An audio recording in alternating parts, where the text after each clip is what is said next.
Musique Addict.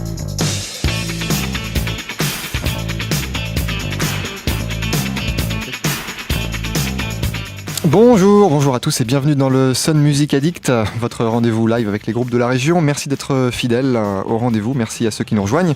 Restez avec nous, on est ensemble comme presque tous les vendredis jusqu'aux environs de 18h45. On reçoit aujourd'hui un duo qui marie la house, la soul, le jazz, l'électro. Ils étaient venus dans nos studios à l'occasion des journées portes ouvertes en 2016. Et Juliette, dont vous vous souvenez, que vous vous rappelez bien sûr, vous avez promis qu'il reviendrait à l'occasion d'un Sun Music Addict. Et voilà, promesse tenue. On est donc reparti. Je cite encore Juliette pour un voyage intergalactique hypnotisant. C'est ce qu'elle disait à l'époque de Maze Gold, que je reçois donc aujourd'hui. Je suis avec Roman et Thomas. Bonjour. Bonjour. Bonjour à vous. Alors on va commencer par essayer de vous connaître un peu. Je voudrais qu'on parle un peu de votre parcours. Vous avez été biberonné à quoi étant petit? C'est quoi la bande originale de votre enfance? On n'a pas grandi ensemble. Alors, ce ne sera pas la même réponse. Non, je pense pas pas. exactement. Je te laisse commencer. Moi, mes parents ils écoutaient beaucoup de musique française, enfin de variété française. Donc c'est pas forcément une référence. Peut-être à part un peu Michel Berger par exemple, qui fait quand même des petits trucs un peu funky. Mais sinon, principalement de la variété française en tout cas. C'est pas des choses qui sont restées dans ton ADN Non, pas. Enfin, en tout cas, ça se ressent pas du tout avec ce qu'on fait avec Roman. Ouais. Je pense pas. Et toi, Roman, alors? Moi, contrairement à Thomas, j'ai été beaucoup influencée par ce qu'écoutait surtout mon père. Ma mère aussi, mais mon père qui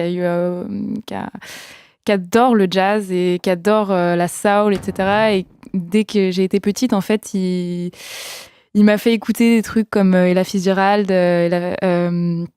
Louis Armstrong, Aretha Franklin, etc. Et c'est vraiment des influences qui sont restées en fait et qui aujourd'hui se ressentent, je pense, encore dans ma façon de chanter et dans ma façon de créer aussi. Et à quel moment et avec quoi vous vous êtes affranchi, alors surtout toi, Thomas, de tout cet univers musical et à partir de quand et avec quoi vous vous êtes construit votre propre... Notre univers, je pense que c'était quand je suis arrivé à Nantes vers 20 ans, où j'ai découvert vraiment la house. Je connaissais un petit peu de la musique électronique, mais pas vraiment la house avec les synthés aussi planants et tout ça.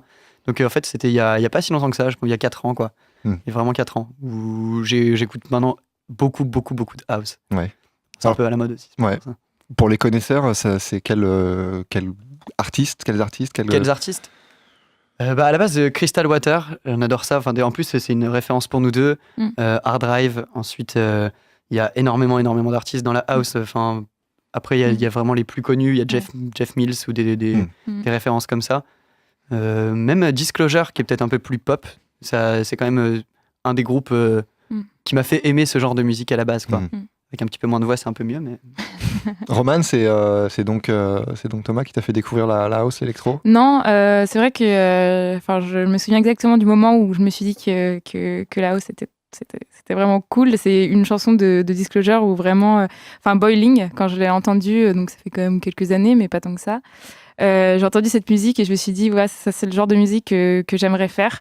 C'est une voix féminine hyper mise en valeur et des instrus qui mettent dans un mood, quoi. Et quand j'ai entendu cette musique, je me suis dit, c'est ouf, quoi. C'est ouf. ouf, quoi. C'était ouf.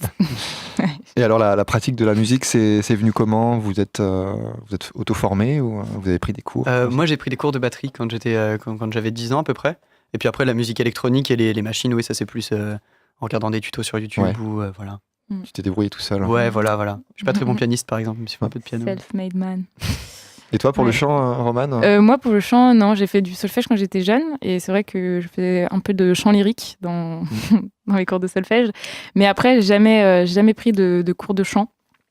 Pareil, depuis que je suis petite, je chante tout le temps, je casse les oreilles de mes frères.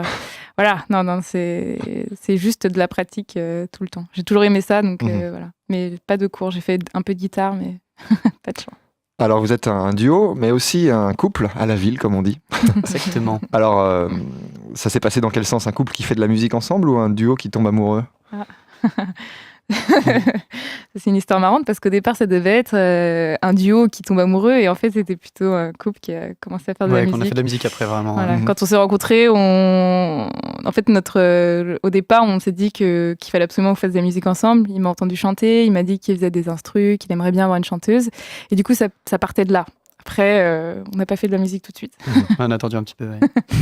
Alors on va pas faire une interview tabloïd et Exactement. mais quand même, on est en droit de se demander, est-ce que c'est pas un peu risqué de mélanger comme ça amour et travail ? Bien sûr, je vous souhaite pas qu'il arrive malheur, mais est-ce que ça, en cas de séparation, ça remettrait pas en cause le duo hein ? Probablement, si. Ouais. Je pense. Même assez Non, sûr, si, c'est un peu risqué. ouais. Puis en plus, ça crée quelques tensions parfois. Mais à notre niveau, c'est vraiment pas un problème. Comment ça, à notre niveau ? C'est quoi ? De toute façon, un groupe, ça a peut-être pas forcément vocation à durer éternellement. Non, mais oui, de toute façon, oui, effectivement. Ouais. Non, mais oui, tout à fait. Ouais. Bon. Comme un couple. Non, Zut, j'aurais pas dû poser cette question. Non, ça fout. Alors, j'ai trouvé que votre page Facebook et vos publications relèvent presque du journal intime. Des photos, des posts sur votre vie quotidienne. Il y a quelque chose de la mise en scène peut-être, mais est-ce que vous aimez, entre guillemets, documenter votre quotidien, partager avec vos amis et vos followers ces moments un petit peu authentiques Oui, quand même. Ouais. Et puis on est un peu des comment on dit Ah non, on peut peut-être pas le dire comme ça à la radio. Non, c'est pas grave. Des putaclics. D'accord. On cherche Non, clairement à faire un c'est nombre pas de j'aime. Non, je rigole. Non, on aime sinon, bien on ferait des partager, trucs évidemment. ouf. Non, je pense... Développer notre univers et tout ça. On réfléchit un peu à notre communication quand même. Moi, j'ai fait des études de communication, donc ça m'aide un peu à savoir. Et c'est vrai qu'on ne veut pas non plus paraître pour un groupe distant. C'est quand même appréciable. Nous, on aime en tout cas avoir des groupes et pouvoir... les groupes qu'on aime, savoir un peu ce qu'ils font, leur quotidien. Ouais. On ne s'épanche pas non plus donc sur on aime tous bien nos le faire problèmes. également. Mais, Ça donne un côté sympathique, quoi. Ouais, Voilà, proche, sympathique. Mais vous l'êtes en plus, je confirme, vous êtes en face de moi, je le confirme. C'est gentil. Bon, maintenant qu'on a parlé un petit peu des sujets qui ne nous regardent pas, on va parler de la musique et du duo en lui-même. J'ai lu que vous partagiez un goût pour la musique underground et le questionnement sur le genre. Ouais. Qu'est-ce qui vous intéresse sur ces sujets et qu'est-ce qui vous interpelle particulièrement ? Elle est très forte pour en parler, vraiment. Non, c'est vrai que dans le cadre de mes études, j'ai souvent été confrontée à ce genre de sujet parce que c'est un sujet qui me plaît. J'avais commencé un peu avec du féminisme et après, il y a eu toute cette réflexion sur le genre et j'ai écrit quelques essais dans le cadre de mes études sur ça. Donc c'est vrai que c'est un sujet que je voulais aussi pouvoir transmettre, partager à travers la musique. Je pense que aujourd'hui, ce questionnement, il est devenu assez important parmi les artistes. On voit de plus en plus d'artistes qui se posent cette question. Je donne l'exemple, par exemple, de Mickey Blanco, qui aujourd'hui connaît un peu de succès et il pose vraiment cette question du genre. Donc c'est un sujet qui m'intéresse beaucoup, qui te touche aussi, Thomas, je pense, un peu. Bien sûr. Et aussi, il y a quand même un avantage avec ce sujet, c'est qu'on peut jouer sur notre univers visuel également. Nous, ça nous intéresse de pouvoir poser la question, même nous, dans notre couple, qu'est-ce que la féminité, qu'est-ce que la masculinité moi, je suis assez masculine comme fille. Thomas, il a ses petits côtés féminins aussi. J'avoue. Très féminin. Mais voilà, on aime bien questionner ça. Je sais pas, c'est un sujet qui me touche. J'ai envie que ce genre-là qui nous catégorise puisse disparaître. Et ça, je pense que les artistes, ils peuvent avoir vraiment une portée sur cette question-là. Même esthétique. Donc voilà. Donc c'est vrai que la culture underground, ça rejoint. Enfin, il y a beaucoup de... Ouais.